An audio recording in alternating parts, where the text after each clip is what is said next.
Hello Multiverse, welcome to Omniverse Gamers. My name is Damien Bizzaio. This video is going to talk about how to design, develop, and run more interesting, more dramatic encounters for Dungeons & Dragons, or for any role-playing game, really. This advice will work for any system, really. A lot of people have a hard time balancing battles in 5th edition, and beyond that, they have a hard time making them fun, because 5th edition, you just kind of stand in a spot and fight. That's pretty much what ends up happening a lot. DMs, they hate that. They don't want to just have their monsters stand there and get pummeled. This can be boring. It's, kind of how it works, but it's also very boring. So by the end of this video, you're going to know ways to make your combats not be that, basically. To be more dynamic, more fun, moving around.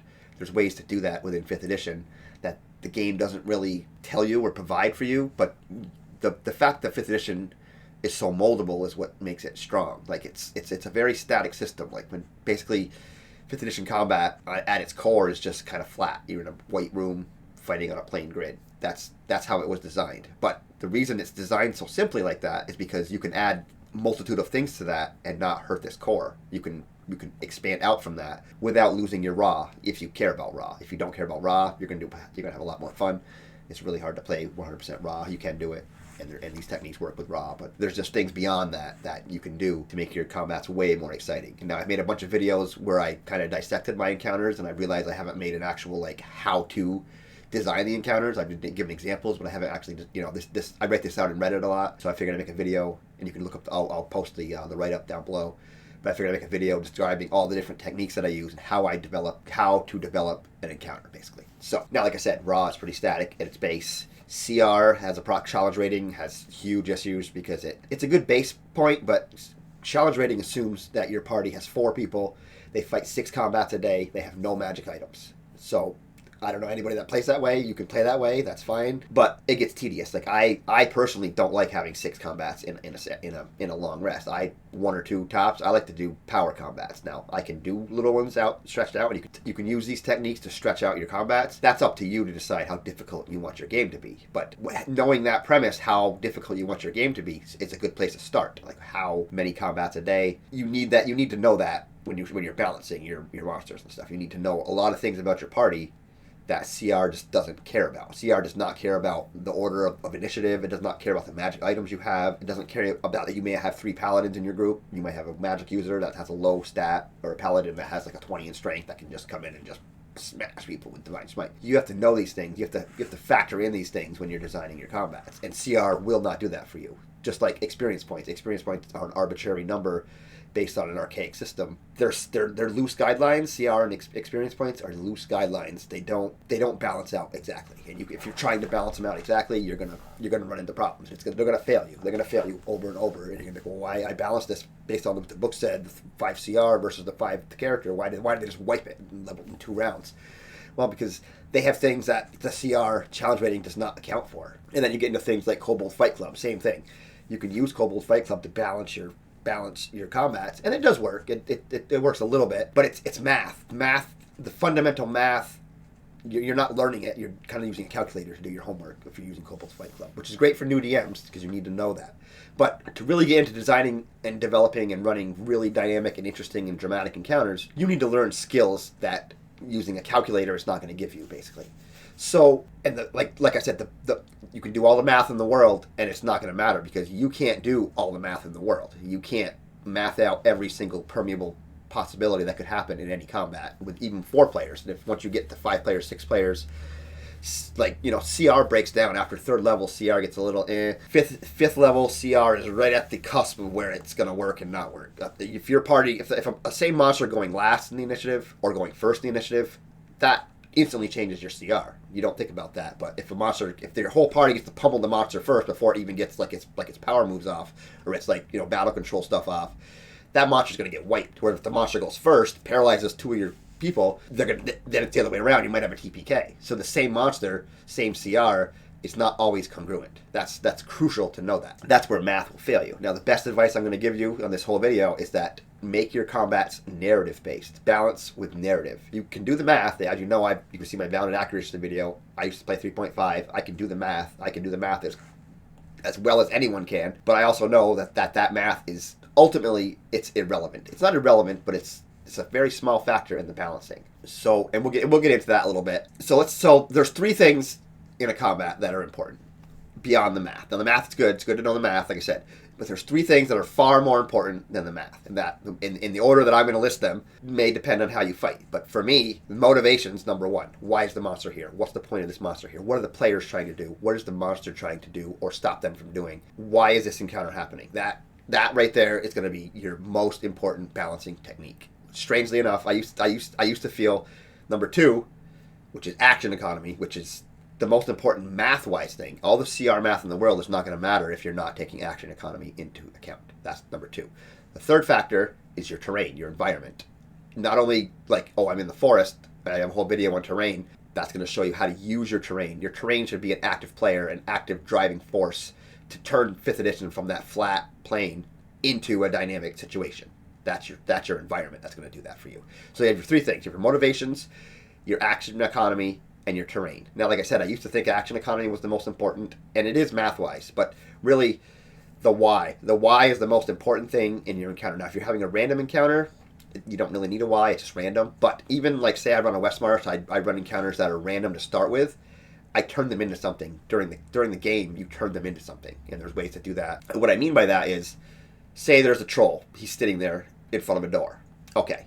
Do you have to kill that? Maybe your party, do they have to kill that troll, or do they have to get in the door? Those are 2 different objectives. If you have to murder that troll, you have to go in there, have a plan to fight that troll. You have to take on his full power with your full power, fight to the death. That's your goal. If your goal is just to get through the door, you don't even have to touch that troll. You can just get by him. Or vice versa. Is the troll trying to kill you all, or is the troll just trying to stop you from getting through the door? Those are 2 separate encounters. The troll trying to kill you all is going to run around, use a lot of stuff, just try to smash you, take the strongest guy out, take the weakest guy out first, strongest guy, whatever way you want to balance that. That's what he has to do. Or if he's just trying to stop you from getting through the door, he can just stand there and ready his actions to batter you away or throw rocks. Or his knowing the motivations of your monster helps you make tactical decisions in the session. Like as you're playing it, like say, like a bunch of goblins. Oh, you have 5 goblins in this cave. Okay, so you have to kill them all or not? What's the point? Why are these goblins here? Is this just somewhere where you happened upon them and they were just chilling out and now you're going to murder them and they're like freaking out and they want to just run away and they don't want any part of this? Is this their like forward base where they go to attack humans from? So they like to be aggressive, but now that you're coming at them with force, they might be like, oh, we don't really need this place as much. Or is this place somewhere where they get food from? Do they need this cave to support feeding their families and stuff? All those different things, those goblins are going to fight differently. They're going to have different ways. They're going to have different needs, basically. Their needs are going to determine how they fight. It's not their power. They're still going to have the same +4 attack and hit points, but if they're fighting to the death, they have to kill you to keep their family alive. They're going to fight until the last man. Whereas if they're just kind of hanging out here and you kill 2 or 3 goblins, the other 3 goblins can run away. There's instant balancing right there. It doesn't matter. You could have 40 goblins in here. It doesn't matter how many. There's 4 party members versus 40 goblins. That's probably going to be a goblin that's going to win that. But if the party comes in and just starts slaughtering, say, 10 goblins right off the bat, maybe take some damage, maybe whatever, the other 30 goblins are going to be like, well, do we really want to stay here and fight to the death? We don't have to. This is just a place we don't need. We're leaving. See ya. So your combat isn't going to be a TPK because the goblin motivations are just to survive.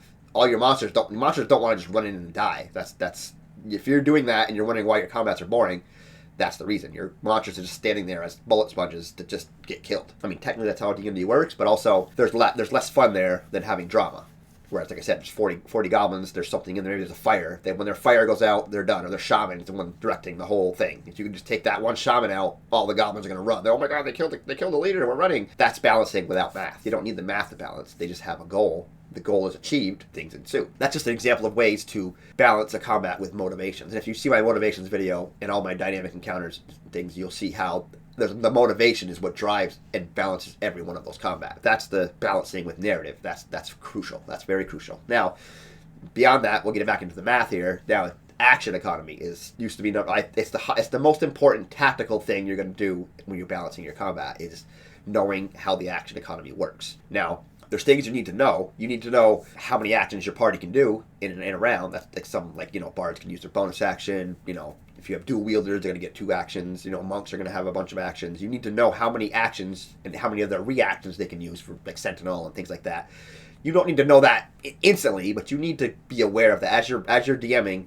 Maybe the party will wipe your first couple encounters. That's fine. Note down the damage they took. Note down what they used, how they fight. Then their third encounter, you're going to know. You're going to know how much damage they can do in a round, maximum, minimum. You can kind of, don't worry about crits. Don't worry about crits are special. Crits should always be more. But, if the paladin has a basic attack with a D8 plus 5, that's your, so he can do anywhere from 6 to 13 damage. You know what I mean? Use that in your calculations. So when you do your monster, use that action economy, use those damage things to know how many hit points your monster's going to have. Now you can do this ahead of time. You can really do this on the fly. A lot of I do that.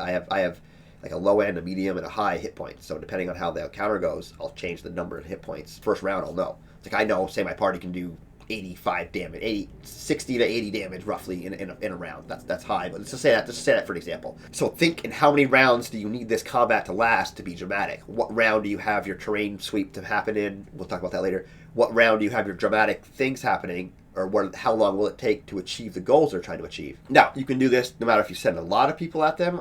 One monster, you can easily. A lot of people say you can't send a single monster at a party because of action economy. That's crazy because you can totally do that. You can just add more actions. Watch Matt Colville's action-oriented monster video. You're going to solve that, no problem. More actions. Like, yeah, are you breaking Raw? Yeah, you are, but Raw is not going to help you if you're trying to balance combat. It's not going to do it. I don't know anybody playing. If you're not playing Adventure League, you are not playing 100% Raw. There's just it's impossible basically. It's nearly impossible to play Raw exactly. It just is the way it's, But anyway, like I said, with action economy, you have to know the damage, know how many actions you need to do. I like to do, let's say you have a party of 5. You want your guy to be able to do maybe 3 to 4 actions. You want to be able to interact with at least, say 75% of your parties. If there's 4 of them, you want to at least interact with 3 of them every turn. To me, that's how you make it fun. If you're just, the monster's just sitting there attacking once, or just slog attacking the same guy, yes, tactically, the monster should want to just take out the strongest guy, paladin, and then fight the rest of them. But is that fun? Is that dramatic? Not really, no. And it varies, you know what I mean? You have to kind of piece it out. That's where pacing comes in. We'll talk about pacing later. So, like I said, you can balance action economy with waves. Like, I have a party of 4 that can do 7 actions. I have 3 goblins that can only do 3 actions. Or I have 3 goblins I can give them 2 actions. They have 6 actions. It's kind of balanced. I can send 3 goblins in, see how it goes, and then have another wave coming. Like maybe, they're not quite there yet, or they're on the way, or have the next wave come in. And balanced, save your next wave. Don't say how many there are. There's more goblins on the way.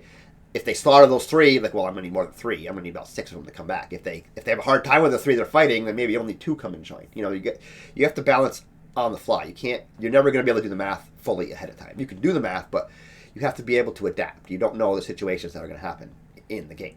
Like I said, with a single monster fight, have 2 regular attacks, have a sweep attack, have something that area attacks that hit everybody. I like to grab people and ping them into somebody else, throw them. I like to have like a sweep, pick up a tree and sweep it across, hit maybe 3 or 4 people at once. You're interacting with more people. I'm doing one action, but I'm interacting with a bunch of people. There's things like that you can do, you know what I mean, that you don't have to add an action, but you're just encompassing more. And like Matt Colville's action-oriented monsters have reactions and things that they do that trigger at certain things that are kind of outside of Raw, but they make the game way more dynamic, and they're very story-based. They really help your drama. That drama is more important than logistics, usually, in a combat. Tracking logistics is important at the DM. When you're balancing and you're running the game, drama is, you're playing for drama, you're playing for story, you're playing for drama. Yes, you're playing a war game and you're fighting, but if you want to just play a war game, you can play Warhammer. If you want to play D&D, is about, swashbuckling and movie. I think of it as an action movie. You want to do fun, swinging, set pieces and things like that. And like I said, my action economy video will explain that a little bit more and stuff like that.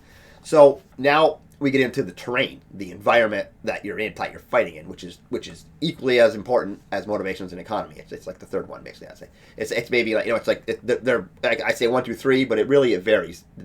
Sometimes one is more important than the other. It depends on the encounter you're designing, which I'll give some examples down below. Now, what terrain does for you? Now you can just drop down. I'm in a swamp. I'm in a forest. Okay, that is nothing for you. That's a setting. That's a setting. That's not terrain. That's where you are. Terrain in a combat is your environment, is the cover that they have, the hazards that are there, the things that the monsters themselves can use to gain advantages or disadvantages. These are things that you need to think about ahead of time. Terrain should be an active player. That's what I talk about in my terrain video. You make your terrain an active player and have a plan. Don't just think, I'm in the sand. You're in a desert. Okay, great. Well, maybe you're in a stand. Maybe there's some quicksand that drops. Maybe there's a wind that comes through every once in a while and blinds you if you're and don't look the right direction or something. Always have something every 2 or 3 rounds. I would say have something happen. It doesn't have to be a lot. It could be like a water slide or like a tree falling. Oh, you're in the middle of combat and the beaver just happens to knock a tree down and like, oh my god, this tree comes. It has nothing to do with the monster you're fighting. It's just part of nature, but it causes you to think. Or the monster might pick up a rock and roll it right down the center of the lane, right at you, and you're just like, all your players have to dodge and move and make like a landslide or anything you can do to make the terrain meaningful. Like even like just trees. Okay, you have trees. Make your enemies hide behind the trees. Don't just have the trees and say, oh, why aren't the players using the cover? Have your monsters use the cover. Get behind it, total cover. Then the players have to move around. This automatically moves the battle around. Or say they all go and attack the main guy in the middle. Well, he's sitting there now. He just rips up the ground and just tremor sense or rips a hole or digs or jumps or something or pushes them through. Always have the terrain be a factor. Have something in the terrain, at least 1 or 2 things in the terrain that will trigger or cause the flat plane to be either higher level, low level. Like I said, water sweeping through. In my terrain, like I said, the video will help you. The terrain video will show you all different ways to make the terrain an active player and make it help you with drama, which also brings you to pacing and stakes and things like that. Pacing's a tough one. Pacing's a tough one. I have to make a whole video on pacing because it's hard to explain. Pacing is not going faster or slower. It's drawing out the drama in each one. Sometimes you need to go bam, bam, bam, like in an action movie, like bam, bam, bam, all the guns are happening, firing, blah, blah, blah. And there'll be a little lull where like he's talking in the corner. It's like, oh my god, what are we gonna do? That slows down that speeding pacing. If you're just going fast, you lose that drama if you just keep going fast. Then you have to slow it down every now and then, let people react, and then move the pace again, then go faster again. You have to read the lulls and the There's different times to speed up and to slow down. Now this is not making players go faster, like take your turn faster. No, it's make your actions at the speed of drama. Basically, sometimes your wizard doesn't want to go bam, bam, bam. He wants, I'm gonna study it. I'm gonna look at the ground. And I'm gonna cast this spell. It's gonna spread out. Describe them in dramatic ways. Let the pacing go from quick to slow. Also have stakes. Don't make it this side kills this side, win or lose. This side needs this to happen, or this is gonna happen, or this isn't gonna happen. The monster's gonna roll a big boulder down onto the town. If you don't kill this monster or don't get to him before he pushes the rock off the cliff, that rock's gonna go down and destroy the town.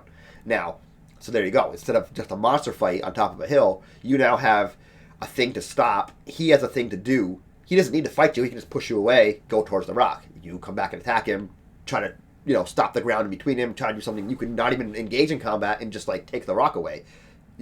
Make choices in combat so that your role players have things they can do that they want to, engage in the world and stuff, and then also have the monster there, so your people that just want to swing and attack and roll dice can do that.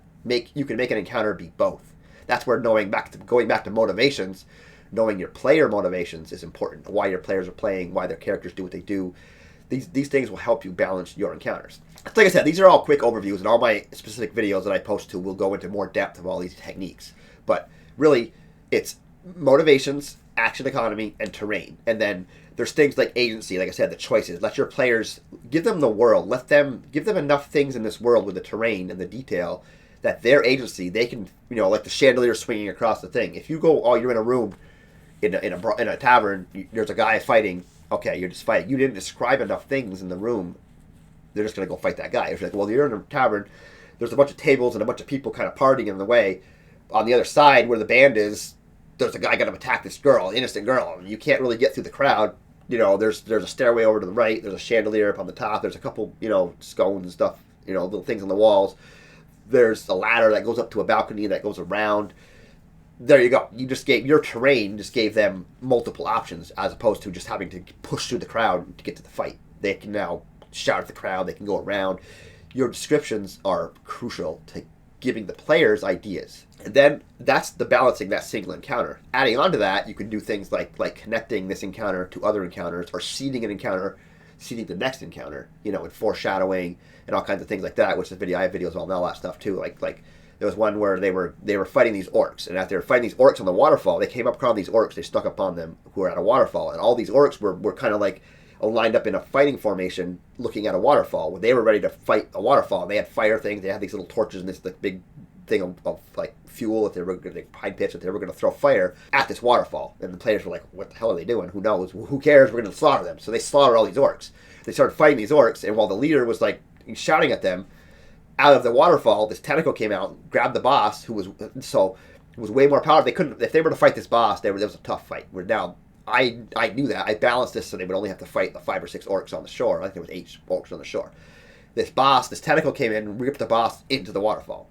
The boss is out of the picture. The party was like, whoa. They were rushing in at these orcs because they were trying to kill them and surprise them. Now, holy crap, there's a monster in the waterfall. So now the players they don't want to rush in there anymore. They're like, whoa, let's back up. Let's fight these orcs, but let's not get too close to that waterfall because we don't know what the hell that was. And also because the orcs were fighting with fire, when they came back here to go into the waterfall, they kind of pieced together that, oh, we need some fire. Then they went in and they fought the big giant octopus that was in there. There's no ultimately encounter to that. Those are 2 really fun encounters that led into each other. That's foreshadowing and connecting everything together. And their agency in that they could come back and use the knowledge that they had from killing the orcs to fight the next battle. That's where it all ties together. Motivations and all that ties together. So like I said, I hope that was helpful in helping you design better encounters. Like I said, I'll do more in-depth videos about each little section. Like some of these things I already have.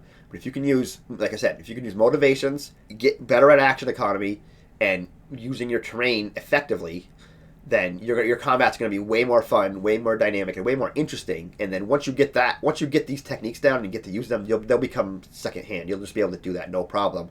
And you'll find that the motivations that you're using will add to the foreshadowing, and you'll have a lot more narrative things to add into your story. Your combats will be story-based. They'll be into your story. Instead of just having a combat, your combat will be meaningful, push your story forward.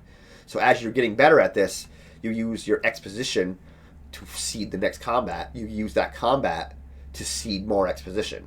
They're fighting, you're in the middle of fighting this monster, and as you're fighting, their fireball misses or something, it exposes part of this, another part of the world. You burn this tree down, something's inside the tree, or you piss off a dryad. Now the dryads are mad at you. Use the things that happen in combat, to see more exposition later, to go beyond that to the next combat. Connect everything. Make it all mean something. And the math won't matter. That's the trick. If you use narrative balancing, the math won't matter as much. Like I said, you still got to do the math. You still got to know the math and get better at it. But the balancing will be narrative. It won't be, they have a 5. I gave them too much power because I gave them 10 against them and they squashed them. It doesn't matter if that 10 has something else going on. Then you can, like another example. I have one where they were 4th level, I believe. No, they were 3rd level characters. And they came and they were fighting 2 pixies, a T-Rex, and a giant crocodile. And you're like, how the hell does the 3rd level party fight a T-Rex? One, and other people. Well, because the T-Rex and the other things had other things going on. The 2 pixies were fighting each other, summoning these giant monsters. The party just happened to be in the middle of it. So they didn't have to directly attack the T-Rex. They had to attack the pixie that was polymorphing that T-Rex. So they just had to get the con saves. They didn't have to fight that T-Rex, even though they decided to fight the T-Rex because it's fun. But that's a way to add a monster that's way too powerful, but because of the story exposition, it worked. That's just an example of narrative combat. So yeah, I hope that was helpful. Like I said, I'm going to make some more of these with more technical stuff and some more, but this is a good overview. If you can use these techniques, your combats will be way more fun. Your players are going to enjoy it, and your players will come to expect this.